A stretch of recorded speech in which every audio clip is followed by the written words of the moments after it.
যারা একটু পাঞ্জাবি পড়তো, নামাজ কালাম পড়তো, তাদেরকে ভিআইপি ডিউটি তার থেকে আলাদা করে রাখা হতো। ছোট ছোট বাচ্চাদের এই রক্তের সাথে বেইমানি করার কারণে বিএনপি অচিরেই আর একটা বিপদে পড়ে যাইবে। সেদিন শাপলা চত্বরে যখন এখানে হেফাজতের আলেমোলামারা তাদের ছাত্রদেরকে নিয়ে জড়ো হয়েছিল, আমি তখনও পুলিশের চাকরি করি। পুলিশের প্রত্যক্ষদর্শী যে সব বর্ণনা ছিল, সেই বর্ণনার ভিতর আর এখনের যে বর্ণনা তার ভিতর বিন্দু মাত্র মিল নেই। পুলিশ বারবার বলতেছিল, আমাদের যারা ব্যাচমেট ছিল, এখানে যারা দায়িত্বরত ছিল, এরা বলতেছিল একমাত্র স্মার্ট সিটি বসুন্ধরা, আধুনিকতায় এক ধাপ এগিয়ে। ভিন দেশীয় ভিন্ন ভাষার বেশ কিছু মানুষ এখানে এসে গুলি করেছে এবং ব্রাশ ফায়ার করেছে। মাত্র 15 মিনিট সময়ের ভিতর লক্ষাধিক রাউন্ড গুলি ফায়ার করেছে এবং তারা কেউই বাংলাদেশি ভাষায় কথা বলতেছিল না, তারা হিন্দি ভাষায় কথা বলতেছিল। আর দেখেন, ঠিক তার ওই সময়ই ম্যাডাম খালেদা জিয়া বলেছিল, বিএনপির সবাইকে আহ্বান করেছিল যে আপনারা এদের সাথে সংহতি প্রকাশ করেন, তাদেরকে রক্ষা করেন।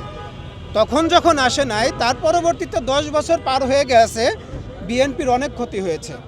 বিএনপির, জামাত ইসলামের এবং তৎসংশ্লিষ্ট যারা আছে তাদের কিন্তু ক্ষতির পরিমাণ একেবারে কম না। সেদিন যদি সবাই এসে হেফাজতের পাশে দাঁড়াতো, এই 10টা বছর কোনো না কোনোভাবে ক্ষতিটাকে আটকে রাখা যেত।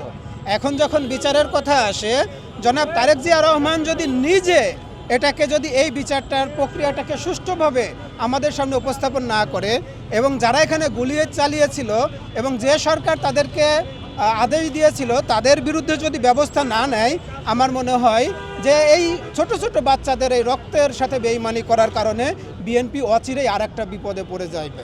এই বিপদ থেকে বিএনপিকে কোনোভাবেই উদ্ধার করা আর সম্ভব হবে না। যারা দেশ থেকে টাকা পাচার করে বিদেশে পালিয়ে গেছে, তার 1 মাস পরে তার বিরুদ্ধে ওয়ারেন্ট হয়, তার দেশ ছাড়ার নিষেধাজ্ঞা তৈরি হয়ে যায়, নিষেধাজ্ঞার একটা আদেশ দিয়ে দেয়। আমরা দেখেছি ডিবির হারুন, ভাতের হোটেল হারুনকে গ্রেপ্তার করেছিল, কিন্তু গ্রেপ্তার করার পরে উনি যখন ওনাকে সেফ জোনে ইন্ডিয়া থেকে লন্ডনে পাঠিয়ে দেওয়া হলো, তার 2 মাস পরে তার বিরুদ্ধে একটা আদেশ জারি করা হলো, সে যেন দেশ ছেড়ে পালিয়ে যেতে না পারে। আমাদের দেশে ইনসাফ যতক্ষণ পর্যন্ত কায়েম না হবে, আমরা কখনোই এইসব রাঘব বোয়ালদেরকে ধরতে পারবো না।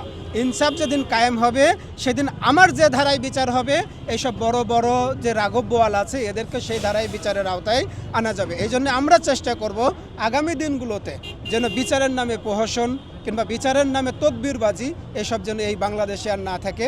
আগামীর বাংলাদেশটা আমরা হাদি ভাইয়ের ইনসাফের বাংলাদেশ দেখতে চাই। 2013 সালে সবথেকে বড় যে ব্যাপারগুলো ঘটতো ওই সময়, যাদের একটু দাড়ি টুপি থাকতো, যারা একটু পাঞ্জাবি পড়তো, নামাজ কালাম পড়তো, তাদেরকে ভিআইপি ডিউটি এবং এই সংশ্লিষ্ট যে ডিউটিগুলো ছিল তার থেকে আলাদা করে রাখা হতো। আমি তখন গোপালগঞ্জে কর্মরত ছিলাম।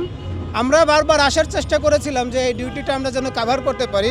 আমাদেরকে ওখান থেকে, আমাদেরকে না শুধু যারাই দাড়ি টুপি রাখতো, 5 ওয়াক্ত নামাজ কালাম পড়তো, তাদেরকে এইরকম কোনো আন্দোলনে, এরকম কোনো জায়গায় ডিউটি থেকে দূরে রাখা হতো।